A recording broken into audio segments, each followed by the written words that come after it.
Okay. Okay, approve all previous minutes. I would move the approval of the last minutes. Okay. Oh, you weren't here, were you? No. So you can't vote. So I guess we don't have a quorum for We that don't have a purpose. quorum for the minutes For that purpose, Okay. right? Yeah.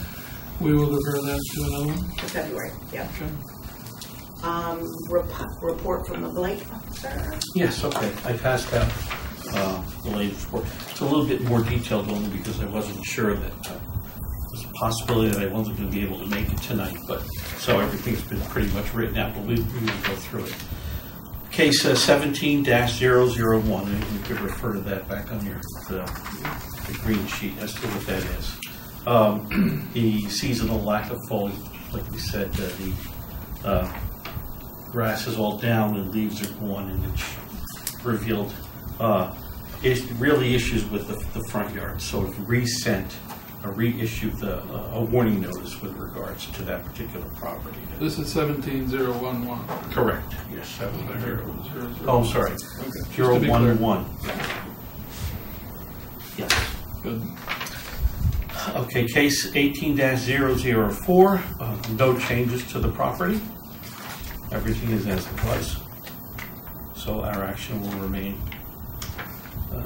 Case number 18-002.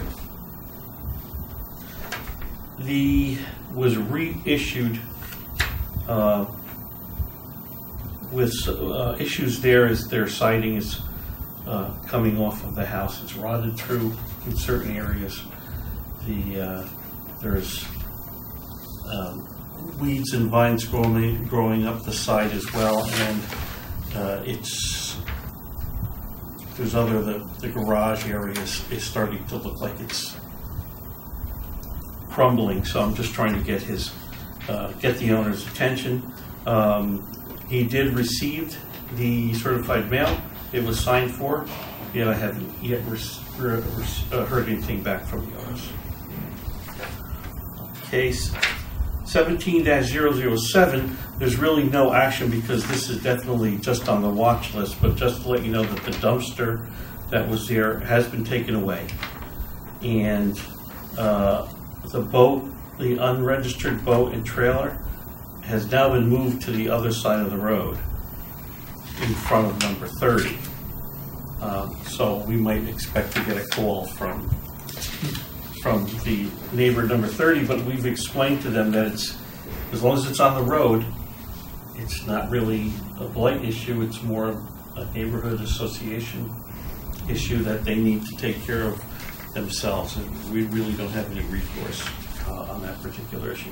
That will also stay on the watch list as the spring comes and things start to grow. There's a possibility that we could have issues again with them. So that property will remain on that watch list. Case number 18-006. I think I mentioned this before. The house is vacant. I believe it's been sold. I have it here for sale, but I believe it's been sold. And the cleanup of the outside is Yeah, it wasn't on one of the MLSs. It was on another database. So the I property didn't see it. transfers. Yes. You did? It was sold. And a lot of the cleanup of the outside has been completed. It's still obviously run down, but a lot of the stuff is gone. So that will soon be totally off of our plate. And case 18-008. Again, we did report on that one.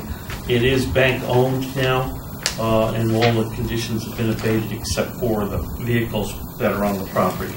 They are actively going through a process to get those titles reissued to some degree to get them off the property. But Who's going through those efforts? The bank? The new owner is the bank. The bank. The bank, yeah. And that's all we have.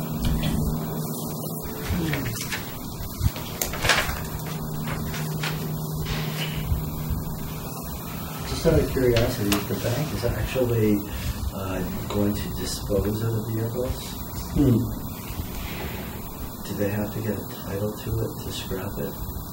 I believe they do. Yes, they can't do anything without proper path of ownership.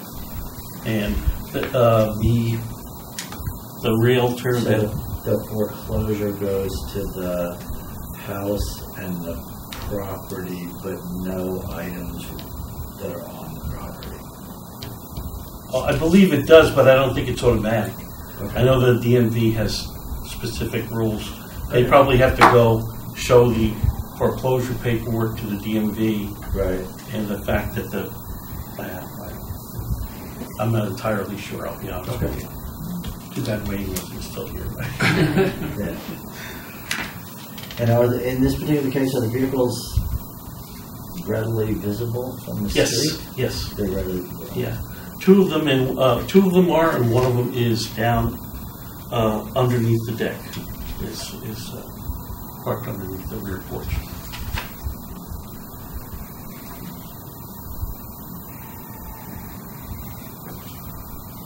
So with that report, you did do determine action items. Did you want to bring up something?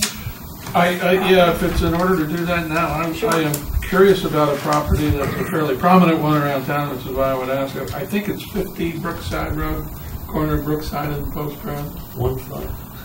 I don't know, 50. Oh, 50. Across from Meadow Ridge, whatever it is. Yeah, I think there have been some complaints about that. Yes. Yeah. Yes. That was. What's that on our list? That is the one that's on the property. Yes, I had spoken to when I first got it was I think it was in November. I might not have. I can't believe that I wouldn't have put it on here. But forgive me if I didn't. But I had spoken to the zoning, Jeremy Ginsburg, and he said that there was a zoning issue in front of the appeals board or in front of the board for subdivision of the property. So he was going through the motions of getting permits to do whatever he has to. That is, I believe that was resolved. So he's in the process of getting building permits.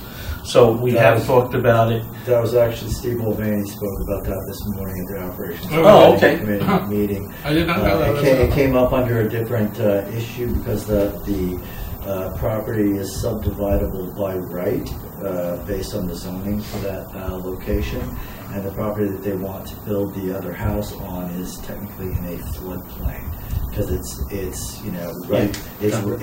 in the bottom of the gully right by the creek, right? So it's technically in a floodplain, and that issue came up because he was citing that as an example where we allow people to build in floodplains all the time.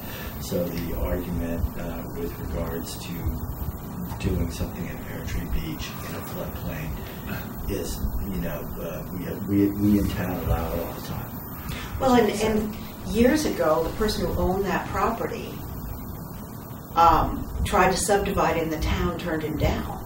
Mm-hmm. And then this person, I heard, they turned him down and then he sued the town, or tried to sue the town. Is that correct? He sued the town, and there was a subsequent hearing, and Steve's exact words were that he has the right to divide the property based on the zoning that applies to that property. There's a specific legal term to it, but I forget. I'm not a lawyer, so anyway. I'm not sure what you're referring to, but that's okay. So he could subdivide, but they can't build. No, they should be allowed to build too. Which is amazing. Yeah. Anyway, I think I knew there was some litigation, but I also had heard it was settled, so I was hoping there'd be some progress to spruce it up. I don't know what's going to happen with the existing building on that property, which has the siding issue on the back. Right. Yeah. Exactly. I know that when I did contact him, he did have a crew over there a couple of days cleaning up the yard and some of the stuff. They made a good effort at making it look, they spent a day there making it look better. They obviously didn't do anything to the house. Right. But they were. And since it is an active building permit issue, then I guess that's all we can ask at this point. Yeah. Well, maybe we can find out from the building department, what the plans are for the property. Are they just going to build? Are they just going to build another house and sell it, or are they going to build another house and move into it? I've heard they're going. It's a developer, or whatever the term would be, a builder, that he is going to build a house and then sell it, but have two there. The house, original house, fix it up, and then build a new one on pilings or whatever he needs to do for the requirement in that zone. Okay, I just thought because it's kind of prominent and I see it all the time, so I just thought Well, I'd raise it. and David called. Oh, he did? My husband Really? called because it's right next to our building. Oh, yeah, exactly. He Good. goes, "What are you doing in those meetings?" That's Okay. Well, good. Good. All right. That may give, if that issue has been resolved, that may help us in the sense that I think it is. if he does indeed now have permission to officially subdivide the property and move forward with his spec building, we may be able to say to him, you know, we'd like you to take action on the existing property. He might be more willing to entertain doing something like that, since he no longer has a fight with the town about the other one, right? Like if you're a spec builder, right, his math wasn't penciling to just fix the one building, Right. and then resell. But if the town's going to let him do the new home, he might be much more inclined to fix the old one. Well, I think that was straight the plan. straight to redo away, both of right? them. Yeah. But you may have to you'd have to find out from the building department exactly what the plans are, and then contact him and find out if or when he's going to remediate the existing property. Yeah, nothing like a coat of paint or two. Yeah. I think so. Oh, yeah, exactly. They could do something that even temporarily just to make it. Well, yeah, I mean, plus, you know, as long as he's got permission from the town to build the other building to make his math on the aggregate project work for him, he might be willing to do the existing property first. Okay. So we wouldn't have to take more action. That would be good. Good. Well, that's what I'm hoping, right? I mean, it's Yeah. like, you know, Yes. the old carrot and stick. He's got the carrot now. Let's see if we can Give it I'll see if I can find more information. I think I have a flyer from the agent that he worked with that they were planning on building XYZ kind of house and fix up the other. I'll see if I can find more. Good. Okay. But meeting adjourned? Second. Second. All in favor? Aye. Everyone. Aye.